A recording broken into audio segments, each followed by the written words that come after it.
యెషయా గ్రంథము 13వ అధ్యాయము 1-22 వచనములు. ఆమోజు కుమారుడైన యెషయాకు బబులోను గూర్చి ప్రత్యక్షమైన దేవోక్తి. జనులు ప్రధానుల ద్వారములలో ప్రవేశించుటకు చెట్లు లేని కొండ మీద ధ్వజము నిలవబెట్టుడి, ఎలుగెత్తి వారిని పిలువుడి, సంజ్ఞ చేయుడి.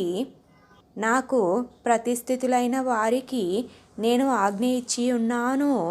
నా కోపము తీర్చుకొనవలెనని నా పరాక్రమశాలురను పిలిచియున్నాను.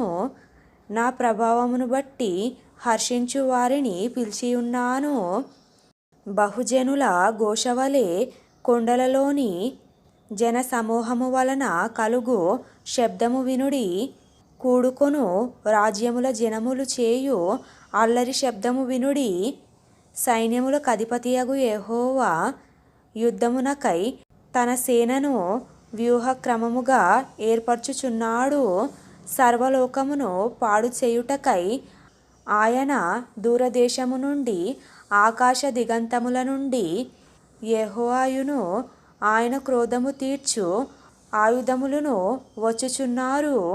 యెహోవా దినము వచ్చుచున్నది, ఘోషించుడి. అది ప్రళయము వలె సర్వశక్తుడగు దేవుని యొద్ద నుండి వచ్చును. అందుచేత బాహువులన్నీయు దుర్బలములగును, ప్రతివాని గుండె కరిగిపోవును.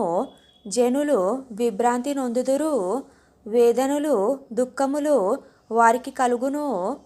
ప్రసవ వేదన పడుదాని వలె వారు వేదన పడెదరు, ఒకరినొకరు తేరిచూతురు. వారి ముఖములు జ్వాలల వలె ఎర్రబారును. యెహోవా దినము వచ్చుచున్నది, దేశమును పాడు చేయుటకును, పాపులను బొత్తిగా దానిలో నుండకుండా నశింపజేయుటకును. క్రూరమైన ఉగ్రతతోనూ ప్రచండమైన కోపముతోనూ అది వచ్చును. ఆకాశ నక్షత్రములను, నక్షత్ర రాశులను తమ వెలుగు ప్రకాశింపనీయవు. ఉదయకాలమున సూర్యుని చీకటి కమ్మును, చంద్రుడు ప్రకాశింపడు. లోకుల చెడుతనమును బట్టియు, దుష్టుల దోషమును బట్టియు నేను వారిని శిక్షింపబోచున్నాను.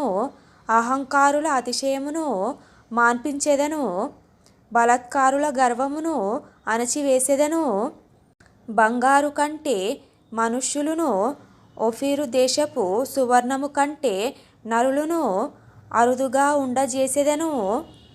సైన్యములకు అధిపతియగు యెహోవా ఉగ్రతకును, ఆయన కోపాగ్ని దినమునకును ఆకాశము వణుకునట్లును, భూమి తన స్థానము తప్పునట్లును నేను చేసెదను.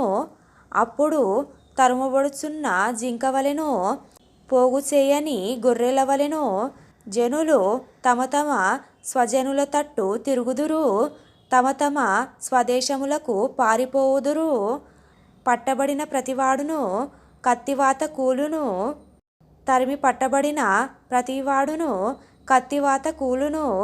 వారు చూచుచుండగా వారి పసిపిల్లలు నలుగగొట్టబడుదురు, వారి ఇండ్లు దోచుకొనబడును, వారి భార్యలు చెరుపబడుదురు. వారి మీద పడుటకు నేను మాదీయులను రేపెదను. వీరు వెండిని లక్ష్యము చెయ్యరు, సువర్ణము కూడా వారికి రమ్యమైనది కాదు. వారి విండ్లు యవనస్తులను నలగగొట్టును, గర్భఫలమందు వారు జాలిపడరు, పిల్లలను చూచి కరుణింపరు. అప్పుడు రాజ్యములకు భూషణమును, కల్దీయులకు అతిశయాస్పదమును, మహాత్మ్యమునగు బబులోను దేవుడు పాడు చేసిన సొదొమ గొమొర్రాల వలెనగును. అది మరెన్నడును నివాస స్థలముగా నుండదు, తరతరములకు దానిలో ఎవడునూ కాపురముండడు. అరబీయులలో ఒకడైనను అక్కడ తన గుడారము వేయడు. గొర్రెల కాపరులు తమ మందలను అక్కడ పారుండనీయరు. నక్కలు అక్కడ పండుకొనును, గురుపోతులు వారి ఇండ్లలో ఉండును, నిప్పుకోళ్ళు అక్కడ నివసించును, కొండమేకలు అక్కడ గంతులు వేయును. వారి నగరులలో నక్కలును వారి సుఖవిలాస మందిరములలో అడవి కుక్కలును మొరలిడును. ఆ దేశమునకు కాలము సమీపించి ఉన్నది, దాని దినములు సంకుచితములు